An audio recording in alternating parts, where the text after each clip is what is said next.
Now on Talking Solutions, welcome back, Malcolm Ahlo from the Southern Nevada Health District. It's so nice to have you in. Thanks for having me. Always great to be here. Malcolm, vaping has been all over the news. I mean, it's a health threat for our kids. They've been investigating to find out what's causing the problems. Currently, the CDC has identified 2,290 confirmed cases of lung injury as a result from vaping and electronic use. And that's alarming. That's why it's on the news every night. This is an issue. Exactly. And these cases that are being identified with lung illness, it's from teenagers, 15 years old, to 60-year-olds. So there's no age limit. There's no discrimination with the lung injury when it's coming to the use of these products. Is it Clark County or is it the state of Nevada who's taking steps to make some changes? We're making some big changes. You're correct. Vaping and the use of electronic products are an epidemic, not only in our community, but across the nation. So our state legislature in the last legislative session passed a law statewide that will now include vaping in the Nevada Clean Indoor Air Act. So what that simply means is that you are no longer allowed to vape in places that you cannot smoke. So where you can't smoke, you can't vape, starting January 1st. So we're very excited for what the bill can do. We've been running a lot of the public service announcements provided by SNHD talking about clean indoor air and the fact that people also need to be aware that within a certain radius, doorways leading into public buildings, workplaces, restaurants where people might think, oh, vaping, I can get away with that. Well, apparently, no, you can't anymore. You cannot anymore. The science is clear that secondhand aerosol, or what they like to call vapor that comes off of the electronic vaping products, it is not safe. And in that aerosol, there are cancer-causing chemicals. So the intent of the law that started on January 1st is to protect those who are not using the products from the dangerous effects of secondhand vape or secondhand aerosol that's coming off of these products. We got to take steps. We got to do something. Yes. Especially concerning the fact that it's been affecting so many teens. In the last year alone, the teen rate increased 78%, and that's dramatic. The vaping rate amongst teens is now at the same level of our smoking rate 20 years ago. So teenagers are no longer smoking traditional combustible cigarettes. Instead, they're using electronic vaping products.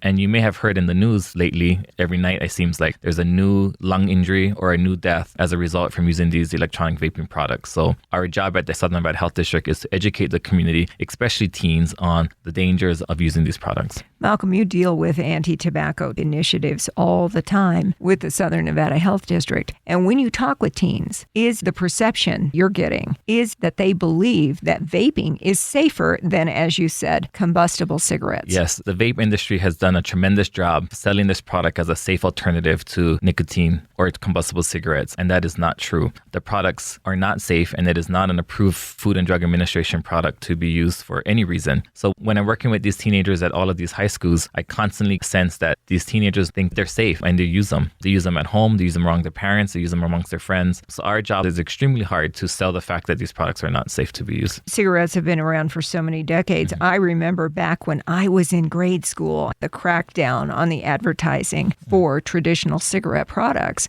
started to come into play. You used to see them as sponsors of TV shows, and you'd see the ads in magazines and things like that, and the crackdown. But then, of course, the last time that we had you in here for Talking Solutions to discuss smoke-free housing and the like, at that point, vaping was still new enough to where it was still in the investigation stage. We were all trying to get our footing and figure out, what are we going to do with this? Because as a totally new form of the product, those laws that affect cigarette ads didn't affect vaping. But we're seeing something new on vaping on the news just about every night. I believe states are even filing lawsuits against vape products manufacturers. I think Juul, that company, has been in the crosshairs more than anything, probably because they're very active. But there's crackdowns that are starting to come to play because we're figuring out what the problem is here. Yeah, exactly. You made a good point. So I've been doing this for close to 20 years, and the playbook of the traditional tobacco companies is very similar to what's happening now with the vape industry. I think they're getting nervous. And like you mentioned, years ago, there was the Flintstones, there was Santa Claus, all advertisements for cigarettes. And thankfully, the government made some laws and changes and regulations where they're not allowed to promote those products using these cartoon characters and places where teens see. Unfortunately, we're still not at the time where we can make those same regulations for vaping products, which we're encouraging the FDA and the government to take a stance and stop those advertisements advertisements or put limitations on them. Right now, they're free to do whatever they want. They can advertise however they want. They can state whatever they want. We think that's unfortunate. And just to give you a perspective on where the teens are at with rate, our teen smoking rate, combustible cigarettes, is near 5%. But when you're talking about vaping and electronic cigarettes amongst teens here in Southern Nevada, we're approaching 20%, close to 4 times the amount. That is amazing. And I remember when concerns were being addressed as far as the danger of using tobacco products, the tobacco companies, basically they started out with deny, obfuscate, muddy the waters. And do you see the same sort of thing at this point where the vaping companies are concerned? Absolutely. I think in the beginning there was denying, but now the science is coming out. Currently, there are over 2,990 cases of confirmed lung injury cases as a result from using electronic vaping products. So I think it's getting them nervous, or it's at least alerting them to the issue. In addition to the 2,990 confirmed cases, 47 deaths as a result from using electronic vaping products. So I think it's alarming to them. I think they're trying to do something to clear up their name and make things better for themselves, but we think they need to take a more proactive stance and come clean. Could be a lot of legal liability. Lots of legal. If they don't do this the right way. I'm concerned about their business model surviving, but you have to do this right. Correct. You can't sell a product as being safe when the science is clear that it's not. We're talking with Malcolm Ahlo today. He's with the Southern Nevada Health District. We've got new vaping laws going into effect January 1st? January 1st, 2020. You're not allowed to vape where you cannot currently smoke. We're very excited, and the law is much needed. Many laws like this across the country has happened, so we're not the first, but we're definitely not the last. So we're excited that our state legislators have taken a proactive stance in protecting our community from the dangers of vape and aerosol. Well, and maybe by also making this illegal to do vaping in any place where smoking is not allowed, that also will hopefully trickle down to teens to help them realize this is not safe. It's not safe to vape. It's not safe in the law. What it'll also do, it'll change social norms, because currently right now, if you're in a movie theater and you wanted to use vape products or Juul in a movie theater or at a park or at a restaurant, you currently can. So it allows, or it creates a social norm for these teens that this is an okay behavior or this is an okay act. Starting January 1st, all those behaviors are not going to be allowed. You're not going to be allowed to use vape products in the movie theater, a restaurant, a good grocery store, a convenience store, and hopefully parks and recreation centers. So it'll change the social norm and hopefully decrease our prevalence amongst teens. You know, Malcolm, the last time you were in, we were talking about Southern Nevada Health District's smoke-free housing directory. We were talking about how important it is to also have clean air where you live. Exactly.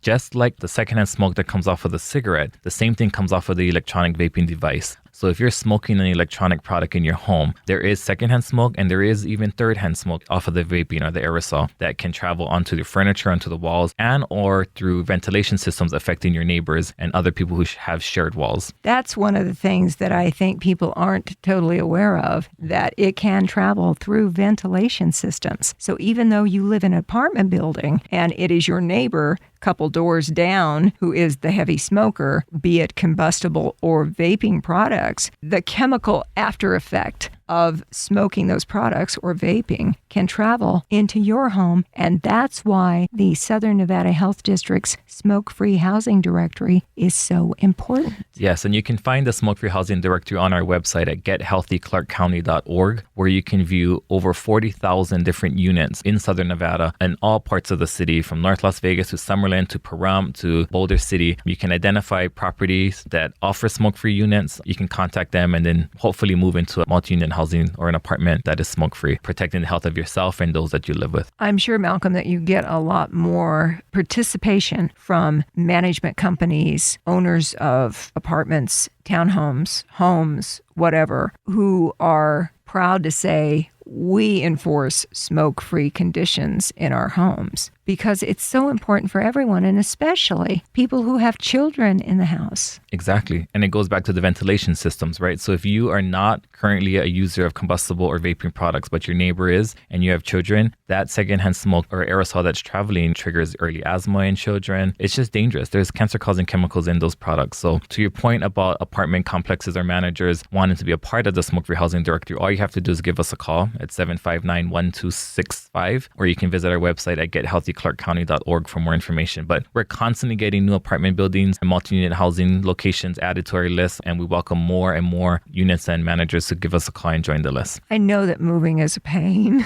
It is a pain. But to make sure that you are living in a smoke-free housing unit is worth any effort. Exactly. Moving is a pain, but avoiding cancer-causing chemicals and onset of cancer. So exactly. You know, we're going to have all the information, links, and everything on the Talking Solutions Facebook page. Perfect. Along with the podcast of our discussion today. Malcolm Ahlo, one of the things that we're saying is it's so important for us to get through to teens, because anytime they end up a victim of a product like a vaping illness or a death in some cases, what a waste of a young life. It is. And I think getting the message across to teens is important from teen to teen, but it's also equally important from parent or guardian to teen. So what we are encouraging parents to do is go onto our website, gethealthyclarkcounty.org, look at these different types of devices. They look different from what you think or you might have been used to when you were a child. These products look like mints, they look like chapsticks, they look like all different sorts of things. So we want parents to be familiar with how these products look so that they can identify these products in their teens' bedrooms or backpacks, etc., and have that conversation that using electronic vaping products are not safe. And of course, to be a good example by not using those products yourself. Exactly. And a lot of people state that they are using electronic vaping products to quit smoking. And while we encourage the behavior of quitting smoking, the Food and Drug Administration has not sanctioned electronic cigarettes or vaping product as an effective tool or mechanism to quit smoking. And in fact, if you are interested in quitting smoking, you should call our Nevada Tobacco Quit line at 1-800-QUIT-NOW from any Nevada area code, where you can receive free cessation help and assistance, and including medication. So you can help with all of that, because it's that big of a deal. It's that big of a deal. It's become a real problem. If you're not in the vaping world and you don't have kids in the house, it's almost like it came up overnight. And suddenly you go, wow, what happened?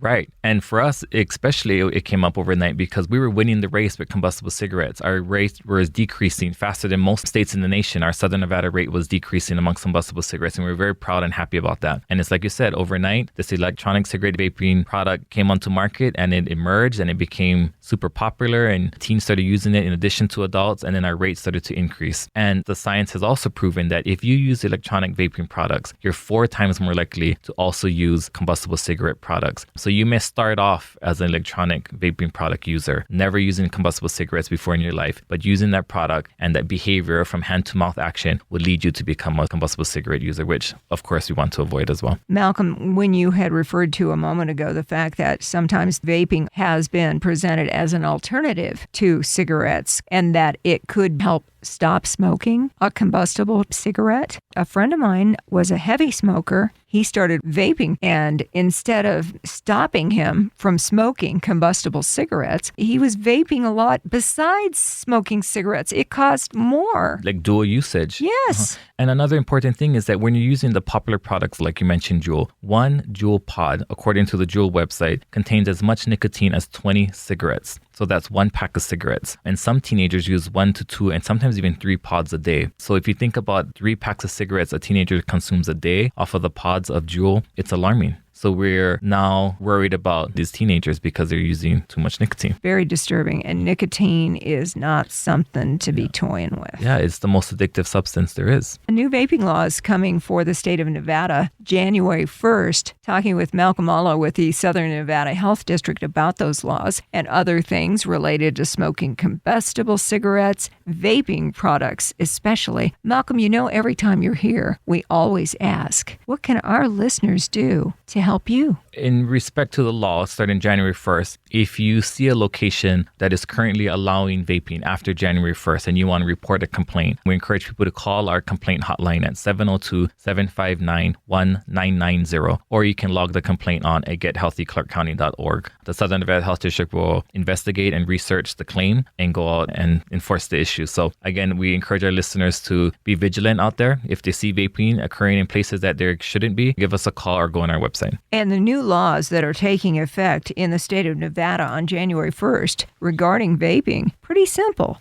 If you can't smoke a cigarette there, you can't vape there either. Correct. There's just a small handful of locations where you currently can smoke cigarettes, and it doesn't affect teens. Those are strip clubs, bars, brothels, etc. Those places you can currently smoke cigarettes, so you will be allowed to continue using vaping products. But everywhere else, movie theaters, grocery stores, convenience stores, Doorways. you're not allowed to smoke and vape starting January 1st. Addiction to nicotine. It's hard to break. Absolutely. Nicotine is an addictive substance, and we understand the addiction. But that's why we offer 1-800-QUIT-NOW, which is the Nevada Tobacco Quit line. And we encourage anyone who's looking to quit smoking or vaping products to give them a call. It's a free resource, 1-800-QUIT-NOW from a Nevada area code, and they can offer you nicotine replacement therapy that's FDA approved. It's very successful. We've had many people call the hotline and quit smoking because of it. It's the right way to quit smoking or vaping. Absolutely. Links, all the info and everything will be on the Talking Solutions Facebook page, along with the podcast of our discussion today. Malcolm Ahlo from the Southern Nevada Health District. We appreciate you coming in to fill us in on those new vaping laws that take effect for our state in the new year. We're very excited about them. Thank you for having us, and happy to come back anytime. Love having you.